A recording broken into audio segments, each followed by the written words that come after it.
Hey, what's going on, guys? My name is Slcmof, back again with another video, and as you can see on your screen right now, we do have some Black Ops 2 gameplay, and I hope that some of you all can appreciate that we're playing some Black Ops 2. I know that I love this game, and I haven't uploaded this game on my channel since like 2013, so I know many of you longtime subscribers will remember the times that I uploaded this game, but many of you new subscribers that have been subscribed more recently than 2013, you all are obviously not going to remember me ever playing this game, but regardless. So what I want to talk about today is just really how much I miss like the old times of Call of Duty. Recently I was going through XJaw's channel, and as I said on my Q&A, he is my favorite YouTuber, and if you missed my Q&A, I thought it was a pretty good video, and I'll link it to you in the description below. But regardless, XJaw's is my favorite YouTuber of all time. I loved his videos. I've seen every single one of them multiple times. And the reason I loved his videos so much is that he was such an excellent Call of Duty player. And at the time, you know, pre-Black Ops 2 and even up to Black Ops 2, you know, I wasn't into like the news of Call of Duty, so I wasn't into T. Martin. I wasn't into, I don't know, just having like some goofball entertainer like PewDiePie, for example, who I love now, but I'm just saying, like, at the time, that wasn't what I was interested in. I was really looking for someone that's just excellent at Call of Duty, that's a pretty good commentator, that's easy to listen to, and that was XJaw's for me. And I was going back and watching some of his videos, and I was actually found a video that came out in November of 2013 when Black Ops 2 came out. And the reason that I was so amazed with this video is not because of anything that they said was particularly like interesting, me going back and watching it 2 years later or whatever. It was because they were actually just talking about the game, Call of Duty Black Ops 2. So XJaws gets this guy, and this, it wasn't the first month of the game, understandably, but he gets this guy who had an incredible gameplay. He gets him in the game, and then they're just talking about Call of Duty. So they're like, alright man, so what class were you running in this? And then he's like, I was running this class, I was doing this, I was running this score streak setup, I like this score streak setup because XYZ.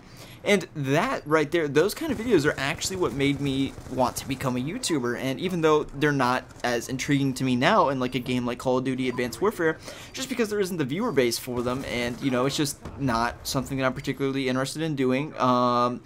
But those kind of like tips, just like, yeah, so, you know, run this, and a lot of it as well with Advanced Warfare is just the game is towards the end of its life cycle. In Black Ops 3, I'm definitely going to do those kinds of videos in November, don't get me wrong, but as for like, to do like a how to raise your KDR video in Advanced Warfare, that's not something I'd be interested in doing, particularly, and that's why I'm playing Black Ops 2 here, and I'm playing Arkham Knight, and other games like that.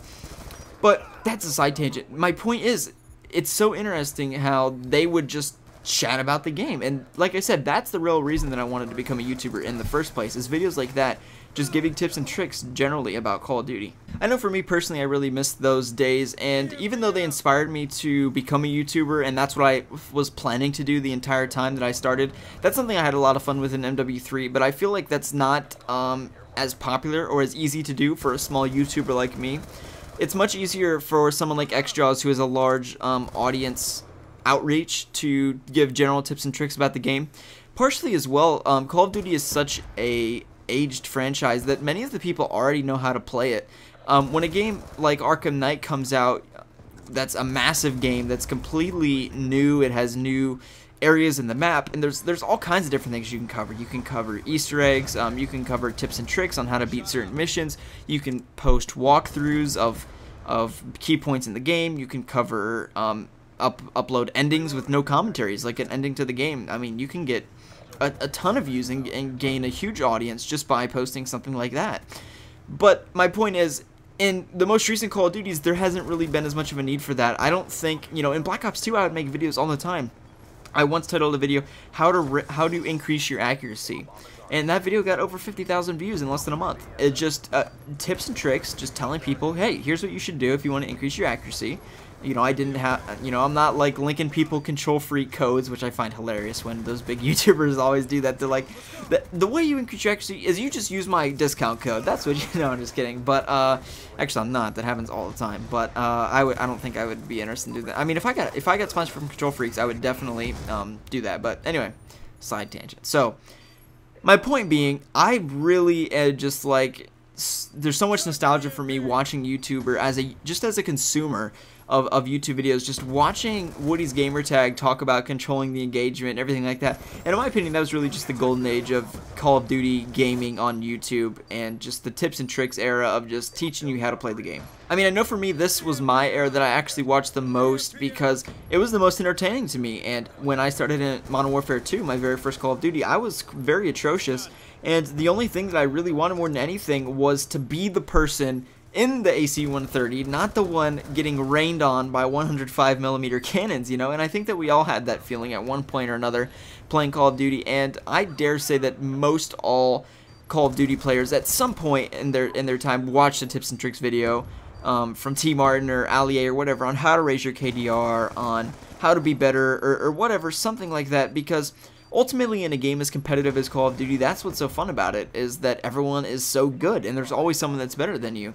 And I think that's where, you know, a real driving factor of Call of Duty success has always originated from. Like I said, I didn't make tips or tricks videos on Advanced Warfare really because everyone already knows how to play the game. And if I feel like if I made a video about how to raise your KDR or, you know, how to improve your accuracy in Advanced Warfare, it would not do nearly as well as it would in Black Ops 2 because there was just that massive audience of people trying to get better at the game. And now I feel like that audience has decreased significantly, and the people that do play it are more hardcore now. And I feel like a lot of the casual players have kind of drifted away from the series. But keep in mind that Black Ops 3 is already the highest pre-ordered Call of Duty game of all time. And part of that is because of the beta, but I plan on doing a video covering that all in all. And the numbers are astonishing, and I don't have them with me, but when I make that video, I will bring them up. It is truly astonishing how successful the Black Ops 3 launch has been. And I think a lot of it has been launching multiplayer and zombies first, and they've told us nothing about campaign, really. But Black Ops multiplayer and zombies, we know more about that than we do about campaign for the first time. And you know, the way they've always done that is shown their you know, uninteresting, in my opinion, single player campaign with a kind of, you know, explosion filled story that's not, you know, nothing particularly new that we've seen. This year I feel like they got straight to the good stuff, and that really helped them. So anyway, guys, let me know what you thought about Black Ops 2 gameplay on my channel. Do you want to see more of it? Do you want to see less? If you're on PS3, be sure to add me. My gamer tag is my YouTube, Slcmof. I've been playing with subscribers a ton just today alone, just playing some Black Ops 2. A lot of people I haven't played with in a while that I used to play with back in Black Ops 2, and some new subscribers as well. It's been a great time. Be sure to add me on there. Anyway, if you all enjoyed the video, feel free to hit the like button and let me know who your favorite YouTuber was and your favorite memory from the, quote, good old times of COD was. Like I said, thanks for watching, guys. My name's Slcmof, and I'm out.